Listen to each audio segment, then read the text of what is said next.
Ang tubig ay pangunahing kailangan natin upang mabuhay. Paano kung marumi ito? Paano ito lumilinis ayon sa kalikasan? Ang natural na pagsala ng tubig ay dumadaan sa isang likas na proseso.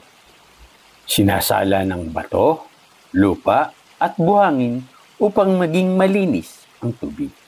Ang tubig ay isang kemikal na may sangkap na 2 hydrogen at 1 oxygen.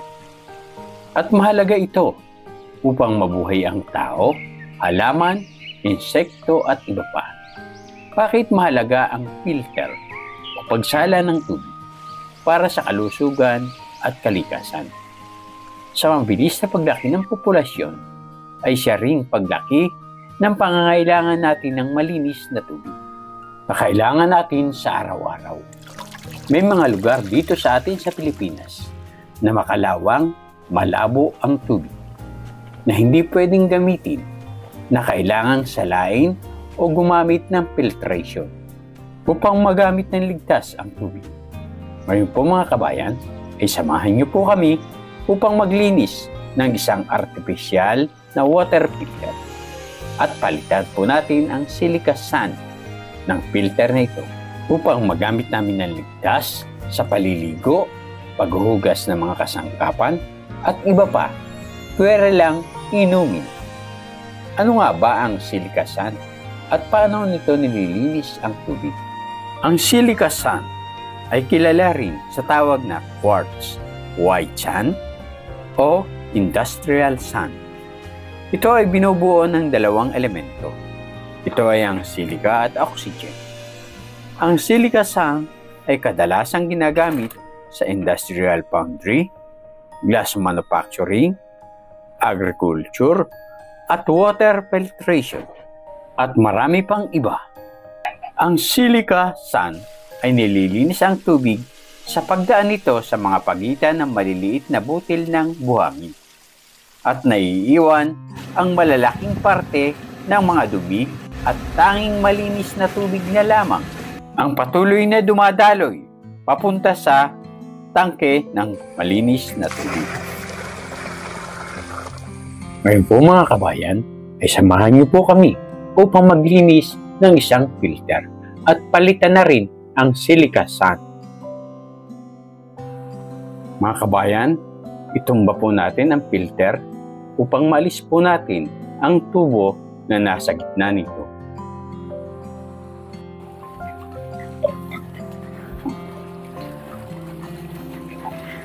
Alisin po natin ang tubig at lilinisin po natin ang loob nito.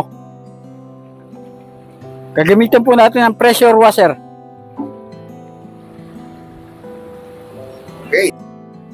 Ikot-ikotin po natin ang filter upang lumabas po ang maruming tubig at ang lumang silica sand na ating papalitan. Bako lang. Yan, dumi po.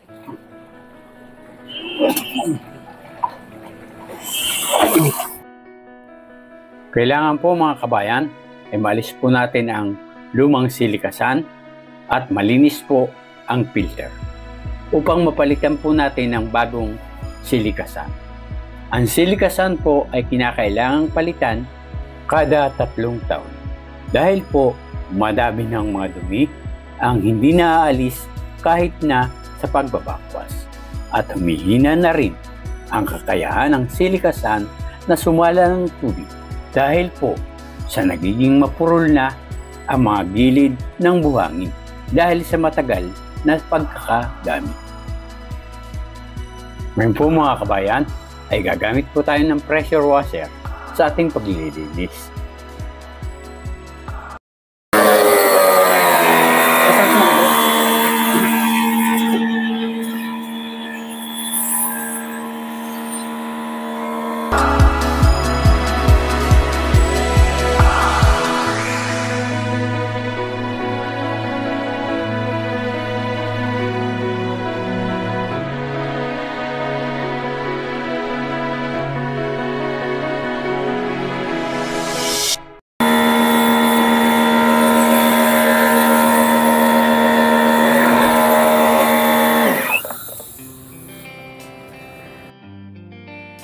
Ngayon po mga kabayan, ay kailangan pong baligtarin po natin ang water filter upang malis po lahat ng putik at iba pang dumi sa loob nito. Ako. Sige. Mamala. Marami ba? Putik na eh. Kumalo ng putik at buhangin kaya nabubuo. Oo nga, di yan na nakontrol ng ano, no? Filter. Opo. Ako. Dakutin ko na.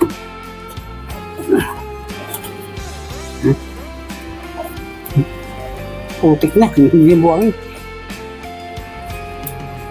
Tawag ko sa nadagdig putik ay nagbuhanin, no? Madali. Okay.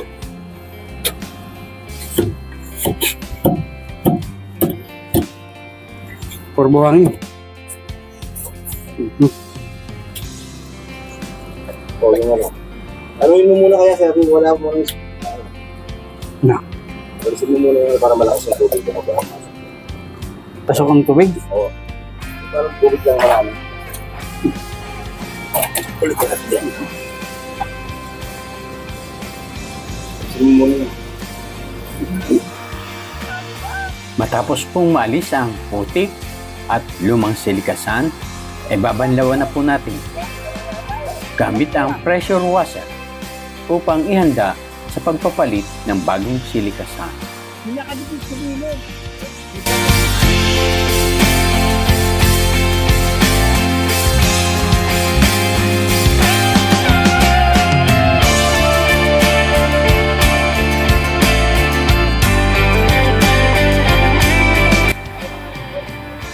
Yan po mga kabayan, nalinis na po natin ang filter. Ngayon po ay isusunod naman po nating lilinisin ay ang kanyang mga accessories.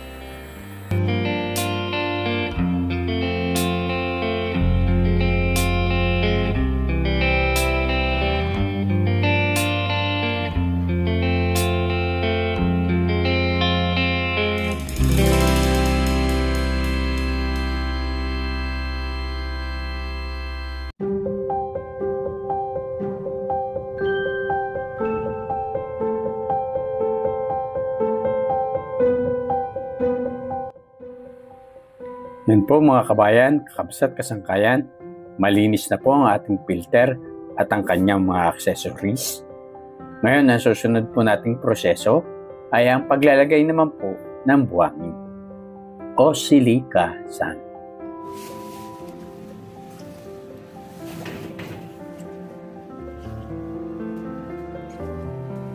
Mga kabayan, lalagyan po natin ng 2 sakong silikasan kada filter.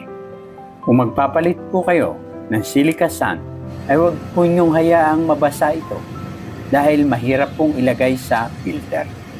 Mas mabilis pong ilagay ang silikasan sa filter kung tuyo. Lagyan na po natin ng silikasan, mga kabayan. Lagyan po natin muna ng konti.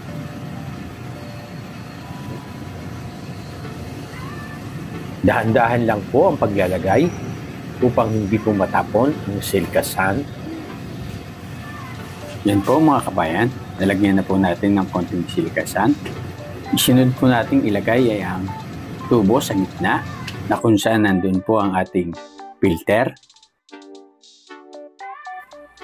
Ngayon po mga kabayan, ay ilagay na po natin ang 2 sakong silikasan sa ating filter.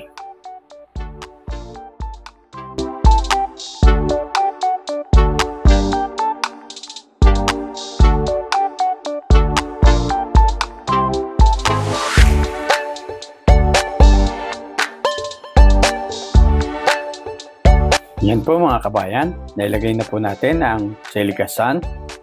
Ngayon po ay lilinisin na po natin upang ilagay po ang ating control valve.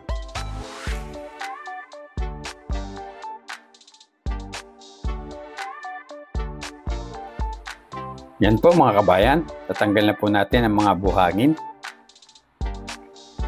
Ngayon po ay ilalagay na po natin ang ating control valve.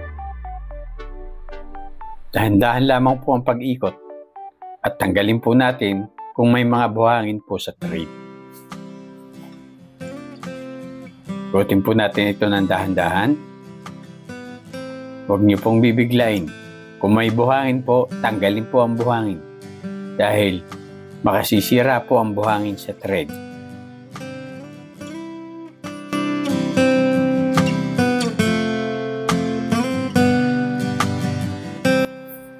Yan po mga kabayan, gawa na po ang filter. Ganon din po ang gagawin natin sa kabilang filter. Hindi ko na po ipapakita ang paglalagay ng buhangin sa kabilang filter dahil parehas lang po ang proseso. Mga kabayan, kakapsat, kasangkayan, tapos na po ang paglalagay ng silica sand sa ating mga filter. Ngayon po ay pwesto na po natin para ma-install na po natin ang ating water filter.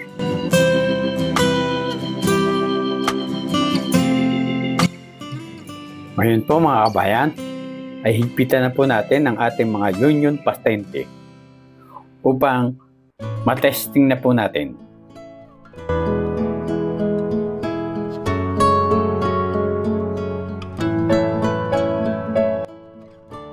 Nahigpitan na po natin ang ating mga union patente. Ngayon po ay buksan po natin ang gate valve na nagsusupply ng tubig sa ating water filter upang matesting po natin. Iyon na po natin ang circuit breaker ng ating water pump.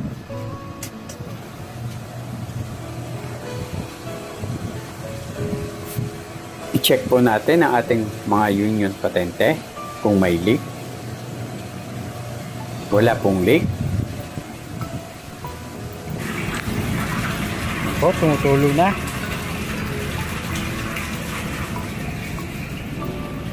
Tingnan po natin sa kabila.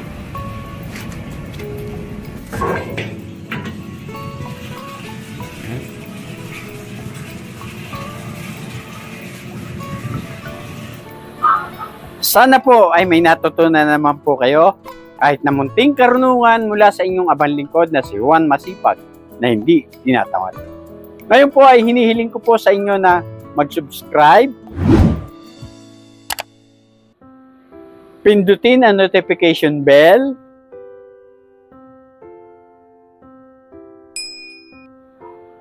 mag-like, mag-comment, at i-share